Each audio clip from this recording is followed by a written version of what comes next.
안녕하세요. 반갑습니다. 이번 시간에는 욕구조사에 대해서 진행을 하도록 하겠습니다.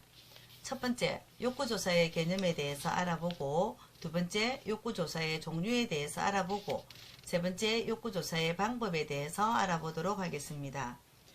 욕구의 의 및 유형에서 욕구의 의란, 욕구란 개인이나 집단이 인간의 생존과 성장 발전을 위해서 필요하여서 구하는 것입니다. 칸은 욕구란 주어진 한 시점에서 개인이나 집단이 역할을 제대로 수행을 하고 사회적인 욕구에 적절히 대응을 하며 사회의 전반적 진행 과정에 적절히 참여하고 적절한 수준의 활동력 및 생산력을 유지하기 위해서 필요하여 구하는 것이라고 하였습니다.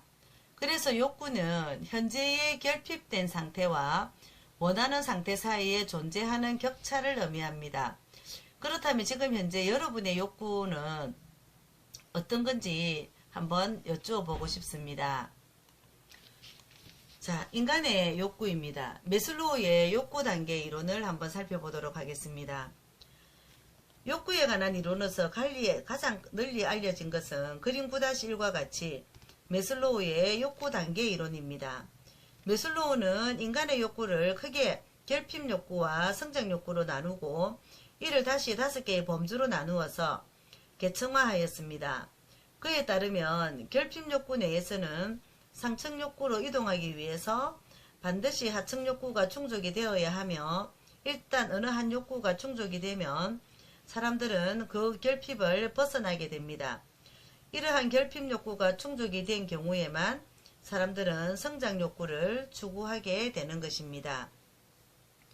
그래서 결핍 욕구는 생리적인 욕구, 안전의 욕구, 사랑과 소속의 욕구, 자아 존중의 욕구로 구성이 되어 있으며 성장의 욕구는 자아 실현 욕구입니다.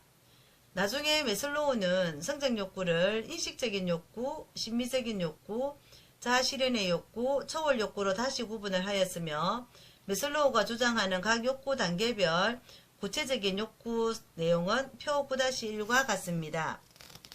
한번 살펴보시기 바랍니다.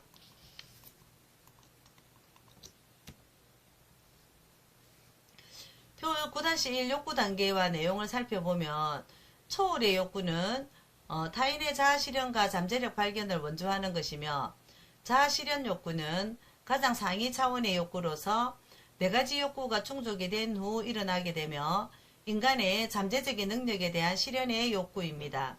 신비적인 욕구는 균형이나 질서, 아름다움에 대한 욕구이며 인식적인 욕구는 지식이나 이해, 탐험의 욕구입니다. 자아 존중의 욕구는 다른 사람으로부터 인정받고 존중받고 싶어하는 욕구이며 충족이 되면 자신감이 생기지만 결핍이 되면 열등감이 생기게 됩니다. 사랑과 소속의 욕구, 정서적인 만족을 얻고 싶어하는 욕구이며 집단에 소속이 되어서 관계를 맺고 사랑받고 싶어하는 욕구입니다. 그리고 안전의 욕구는 신체적으로 안정을 유지하려는 욕구와 외부의 위험으로부터 안전을 보호받으려는 욕구이며 생리적인 욕구는 인간의 가장 기본적이고 필수적인 욕구이며 의식주와 관련된 생존의 욕구입니다. 그래서 욕구 단계를 아래에서 위로 본다면 어떻습니까? 이렇게 생리적인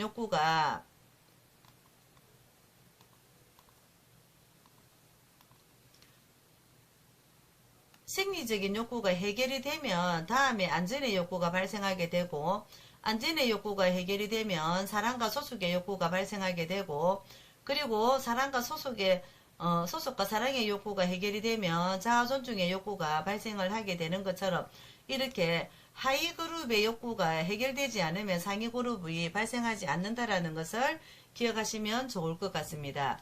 여러분들은 지금 몇 단계 정도에 계시는지 어떤 욕구가 있으면 무엇을 충족하고 싶어 하시는지 한번 단톡에 답글 하나 부탁을 드리겠습니다.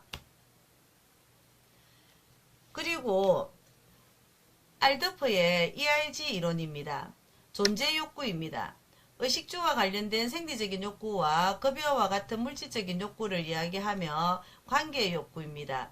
가족을 비롯한 타인과 관련되는 욕구를 포함하면서 소속과 사랑의 욕구, 자아 존중의 욕구와 유사하다고 보시면 되겠습니다.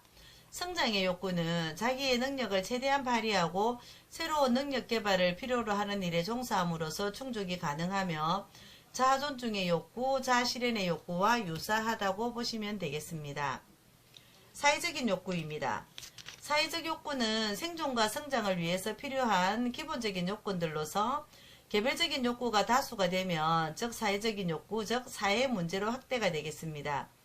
그래서 사회 문제의 기준을 살펴보면 개인적인 환경의 사회 문제와 사회적인 환경의 사회 문제가 있으며 그 내용은 개인적인 환경의 사회 문제는 사회적인 자원, 비용, 청소년 문제 등 사회 구성원들에 대한 건강 및 안전의 위협, 마약 범죄 등 그리고 사회 가치의 위협, 동성애 등이 있습니다.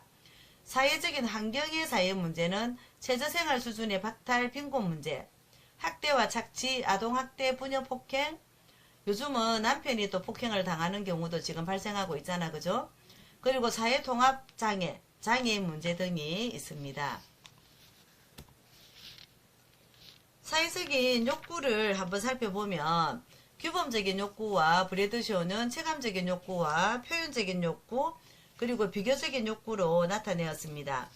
그래서 규범적인 욕구는 간섭이나 권위, 일반적 여론의 확립적 표준을 의미하는 이 욕구는 기존의 자료나 유사한 지역사회 조사나 전문가들의 판단에 의해서 제한이 된 욕구이며 이것의 장점은 욕구의 목표가 기존의 서비스 수준과 비교 가능한 비율로 표시되는 데 있으며 비교가 가능하다고 하였습니다.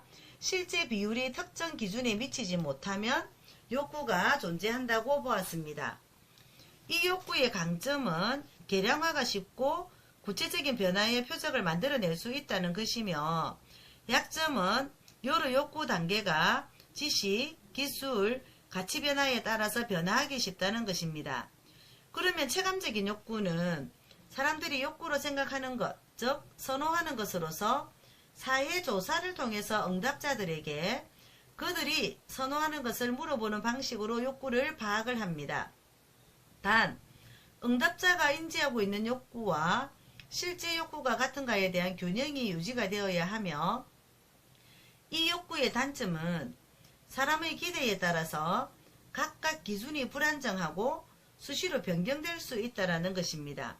그래서 우리가 시장경제 얘기할 때 체감을 느끼는 거와 실제 바깥에 나가서 방송에서 말하는 거와 실제로 우리가 시장을 보러 갔을 때 그 가격의 차이가 다르다고 하는 것은 이 응답을 한 사람들이 어떤 분들이 응답을 하느냐에 따라서 실제로 느끼는 사람마다 체감이 다를 수 있다는 걸로 생각을 하시면 되겠습니다.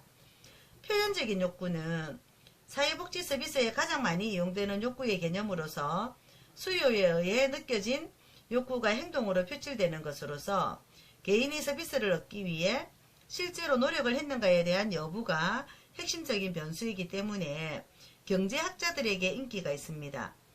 이 욕구의 강점은 인지한 욕구를 실제로 행동에 옮기게 되는 상황을 강조하는 것이며 단점은 욕구를 가진 모든 사람이 서비스를 원하는 것은 아니라는 점입니다. 비교적인 욕구는 이 욕구는 특정한 기준에 의해 발생하는 것이 아니라 한 지역의 욕구와 유사한 다른 지역에 존재하는 서비스와의 차이에서 측정되는 비교 욕구로서 비슷한 다른 지역에서 서비스가 제공이 되지만 해당 지역에서는 제공받지 못했을 때 욕구를 파악하는 데 도움이 된다고 하였습니다. 사회적인